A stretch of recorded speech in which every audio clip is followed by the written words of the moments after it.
का प्रयोग हुआ है। उसको दूरदर्शन से हमने गाया था, उसके प्रोड्यूसर को बड़ा मन था, मैंने उसको ट्यून किया है और वो इतना इतना रोमांटिक, इतना श्रृंगारिक गाना है कि मैं चाहता हूं कि नवादा की इस धरती से वो गाना आपके दिल तक जाए।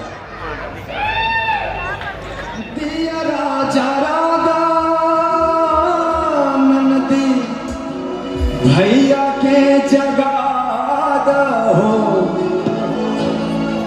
अंगूरी में डसले पिया नगिनिया रे ए नंदी। ये प्योर पूरे दुनिया में कहीं भी इसको फरमाइश करके सुनते हैं। अभी इंदौर गए थे, लोगों ने इसकी फरमाइश करी थी, तो नवादा में हूं और इसके बाद एक बड़ी शानदार मगही गीत सुनाऊंगा।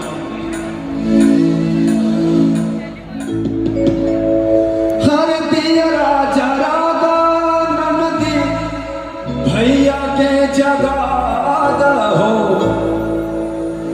अंगूरी में दसले पिया नगिनिया रे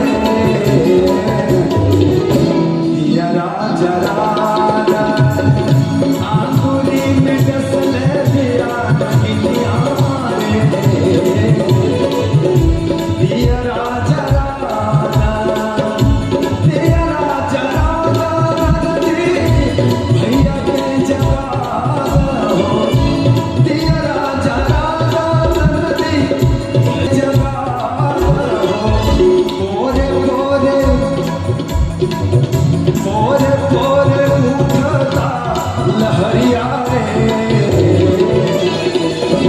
दिया राजा राजा मोर मोर उठता लहरिया रे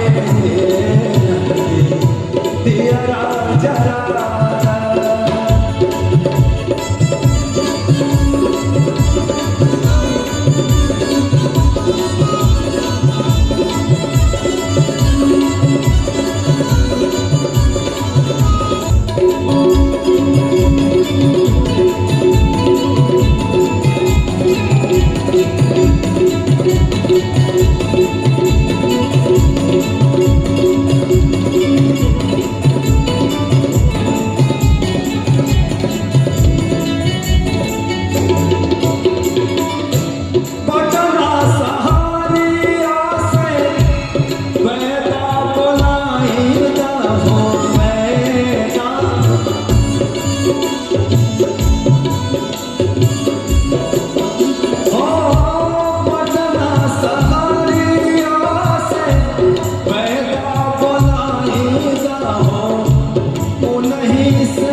राजा राजा राजा राजा दिया राजा